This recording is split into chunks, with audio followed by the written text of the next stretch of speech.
Paano na lamang kung sa ating pagtanda ay mamuhay tayong nag-iisa, malungkot, walang kaagapay at walang kasama. Ito ang nararanasan ngayon ni Tatay Rizal. Mag-isang namumuhay sa kubong ito, nagtitiis na malayo sa mga anak.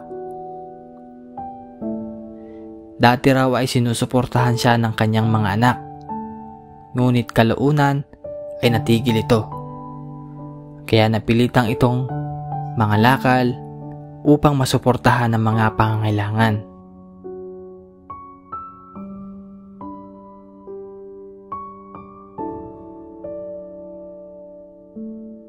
Hindi naman kayo pinabayaan ng mga anak niyo po.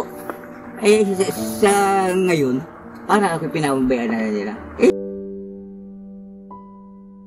Narito po ang kwento ng buhay ni Tatay Rizal.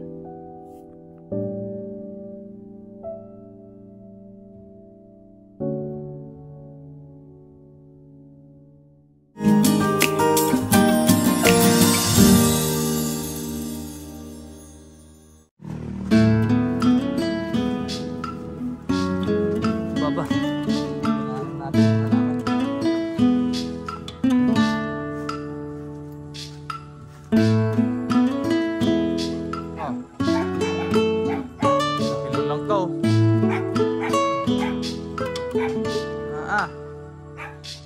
Sarap na. So yung mga kababayan, dito tayo sa tinulungan po ni Don Pipo yung nakaraan. Ayan, nakita niyo po sa ating screen, yan po yung si Tatay Rizal.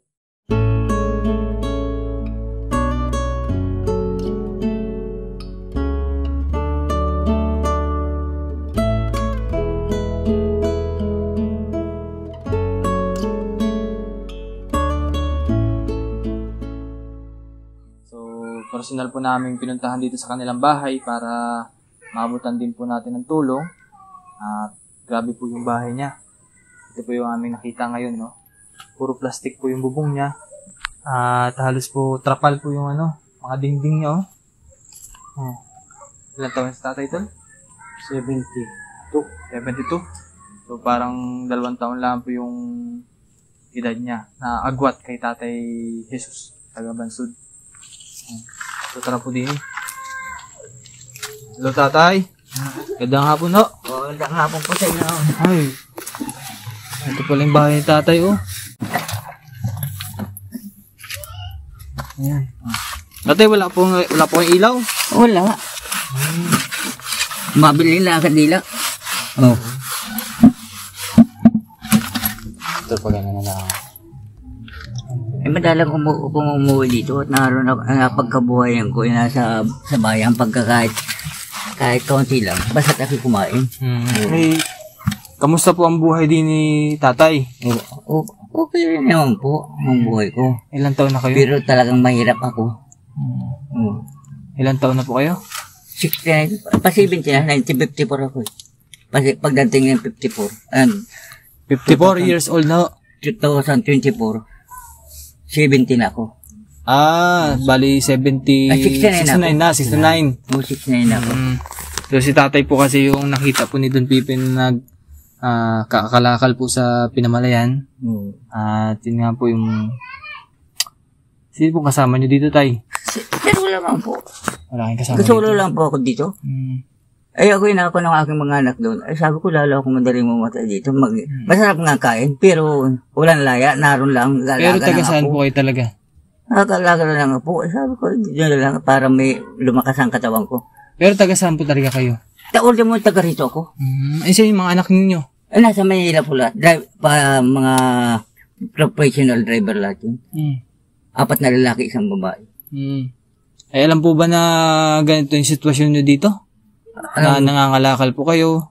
Opo, nangangalakal ako. Ay dito, wala akong hanap buhay dito. Kung dito ako titira. Mamatayan na lang ako ng kwan dito. Walang makakain. Eh gano'n sa bayan, meron nakabigay. At yung aking nakakalakal, ay pagbili ko pa. O dagdag sa aking pagkain. Kung gano'n man po yung trabaho nyo dito, Tatay, ba't di nyo po itry sa mga anak ninyo na para hindi kayo mahirapan ng ganito? Ang mga... Kung nakuha nga yung mga anak ko, gusto nyo nga ako kuha kaya hindi ako pinadadala na. So ibig sabihin, gusto ikaw na pag-stay din sa Manila. Oo. Pero kayo naman pong mayayaw. Oo, ayaw ko naman doon. At saka, kakain nga, masarap. Gayon nga. Anong kuha ko, lalo ako manghihina. Walang labasan, walang kuha. Galaga lang. Dito ko, talagang malaya ang katawan ko. Kahit na nagbabanat ako ng buto sa sarili ko. Oo. Pero yung bahay niya ito, kanina to? Sa inyo po? Gawa ko ng pagkadating ko dito. Isang buwan ko itong ginawa. Naglipat bahay kami galing Manila ng asawa ko. Saan po yung asawa ninyo? 2017 kami umuwi dito. Magpapitong taon na kami. Na ako dito, nang umuwi dito, naglipat bahay kami. Bago 2 linggo lang, 3 linggo. Sabi mabakasin yung aking misis sa Manila. Pagdating doon, 2 araw, 1 linggo lang. Nangila na hospital na. Hindi na nakakuan. So bali tatay, paano po yung pagkain nyo dito? Saan kayo kumukuha ng Kaya nga, kahit yung ako hindi na pinagandala ng mga anak ko, kaya nagkusa akong maghanap ng pangalakal para may kung sa akin. Pag meron na naman, para may bilay sa akin, yung nakakakita sa akin na yun, tatayo, pambili mo, o yun, nakakakon din ako, kakabili na. So, ganun tatay, no, yung mga nangangalakal kayo. Oo. Sabihin na natin na, siyempre, hindi natin masasabi ang buhay natin. Paano po pag kayo tayo, doon na punta. Paano tatay pag kayo nagkasakit, ano po? Saan kayo? Sino mag-aalaga sa inyo? Hindi po ako nakakasakit. Isipin na po natin na magkameron kayo ng sakit. Paano po kayo dito? Paano po? Sakali mga abutan kayo ng sakit dito, paano po kayo tatay? Sino mag-aalaga sa inyo? Diyos na ang bahala po sa akin. Hindi na po may mga kapatid dito ko. Kung ako hindi nakikipagkuha sa kanila, mahirap yung ako maaasa sa kanila. Sabihin nilang marami kong anak. Ilan ba anak niyo tay? 4? 4 na lalaki, 1 babae. 5. So bali sila lahat ay hindi ka sinusuportahan? Sinusuportahan po kayo? Hindi na. Hindi tinigil na? Buhat yung pagkako namin, 1 taon lang. Ngayon, hindi na ako binibigyan. Kung nga, pumunta ako doon, nagbantay ako, sabi ko, manghihina ako dito. Kaya nga, sa Mindoro lang ako, kahit ako walang anak buhay. Sabi, galit sa akin, ako, si tatay ko, bahala ka. Ayun, hindi na ako pinadalan. Dati pinadadalan ako linggo-linggo ng 1,000 noon, wala na. Sabi ko, basta't maghahanap buhay ako para akong mabuhay, sabi ko sa kanila. So bukod po doon tatay, paano yung may pagkain ka ba dito tatay ngayon? Naroon yung pagkain ko, bumili ako ng 1 kilo naman kahapon. Sa ano? 1 kilo. 55 ang 1 kilo. Saan po tatay yung mga pagkain nyo? Doon sa kabila? Wala rin sa kabila. Doon ko na ikinakat. May naroon ko. Doon sa ano yun tol? Doon sa kwasa. Doon ka na nagsasaing tatay? Doon ako nagsasaing. Doon ka na rin natutulog? Oo. Binaklas na yung kwan. Anong isang araw, naroon pa ako, ayun sabi, baklasin. Nilipat ko yung aking kondisyon sa mga damuhan para hindi walang makukuha, baka mawala. Bago pagkakuha na nakikita ko, tasa bakit nilalis mo yung kwan? Yung mga gamit, ako nila namin yung hero. Ibig sabihin tatay, sanay ka na talaga sa, ganong... Binalik ko ngayon, naroon na ngayon ulit. Tulugan, no? Oo, nakakuha pa ako ng kutsyon, dinamitan ko. Maganda yung kutsyon, dinamitan ko. Tama-tama doon sa aking kanigaan. Tatay parang gusto niya yung maniraan sa labas lang. Gusto ko talaga ako nangaasa ako doon sa mga tulad ng mga... Pero matanong ko lang tayo, wala bang alitan sa inyo ng anak niyo? Wala bang problema? Parang kayo lang ba may gusto? Ako lang ang ayaw. Kaya pagkakuan, sabi ko, nagalit na ako. Ayaw ko tumira. Basta't ayaw ko.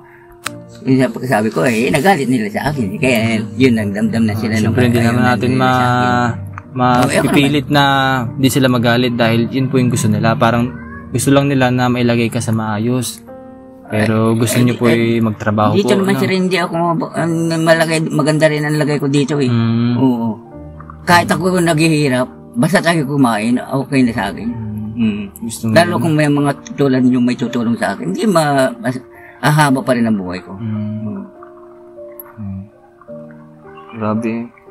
Ito, hindi ko na natanggal yung kulamboy. Diyan po ay natutulog. Oo, dyan ako natutulog. Kulamboy. Rin nga, sana dadaling ko sa ako, may lamok din dun eh. Ari sa kulambo.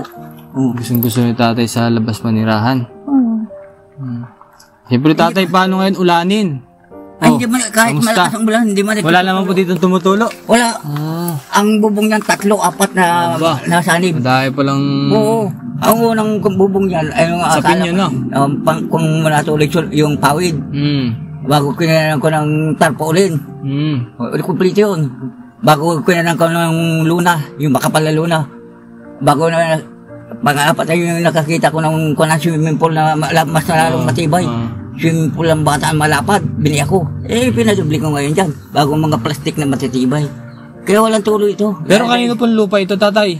Ito doon sa kapatid kong namatay. So, bali tatay, kaya kami napunta dito para mabigay lang po ng konting tulong sa inyo. Ano? Opo. Salamat po. Maraming salamat po sa inyo. So, tatay, meron po ditong bigas. Oo. Tapos ulam. Anong ulam nyo ngayon? Ako din yung ulam po. Nandun pala? Pagkakakuha, dito ko dinalagay.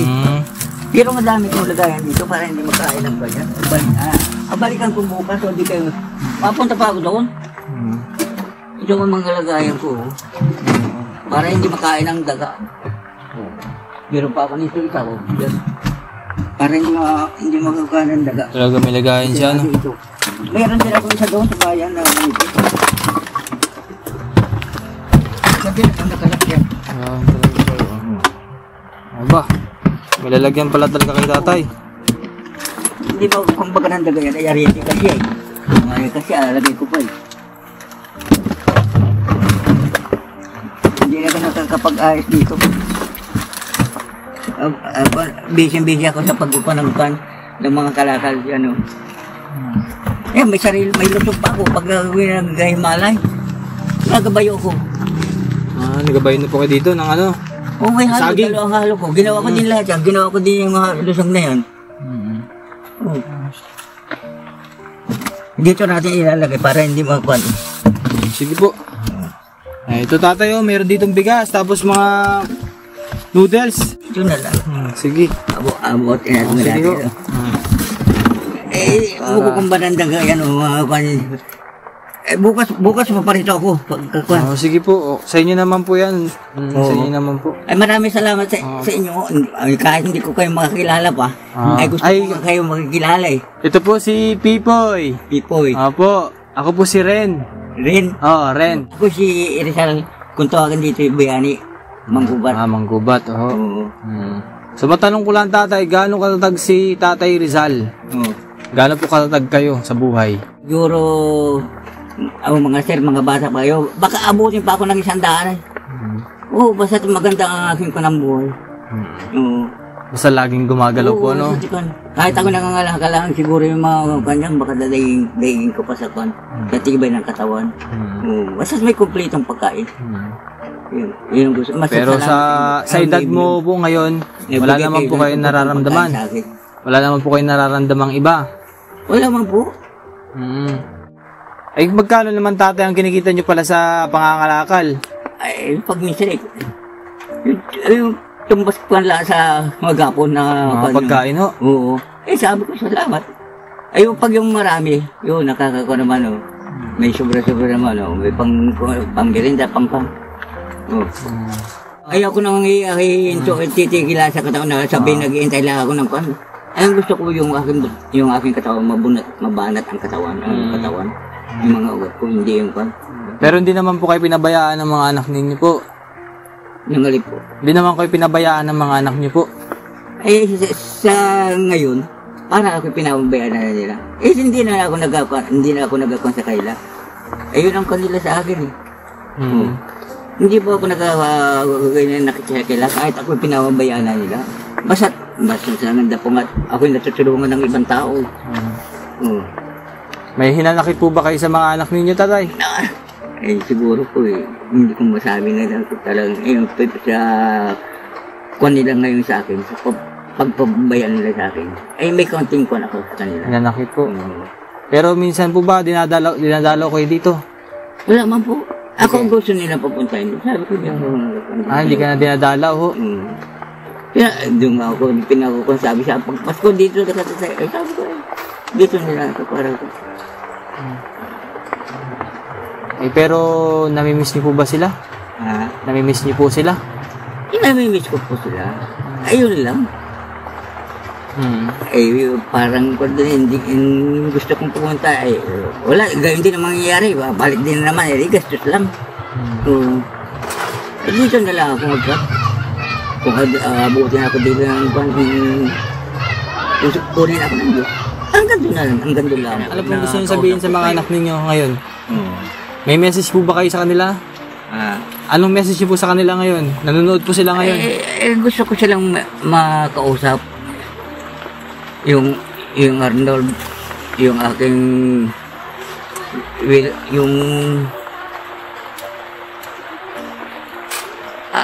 yung aking babae na naging asawa taga Mindanao, yung kiri-kiri naging asawa, Juliet. Bago yung aking pito-pito, tawagin na si Aldrin.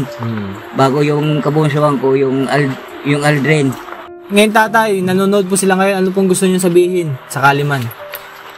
Mga anak ko, pasalamat ako. Ako pinuntahan ng aking mga kahit hindi ko kilala, ako iniintindi. Para mabigyan ako ng suporta pagkain. Yo.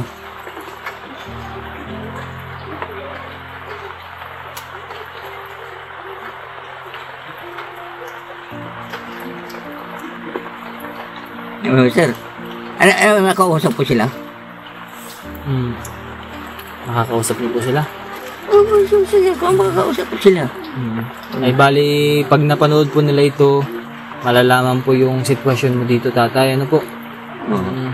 Na ikaw ay nangangalakal po.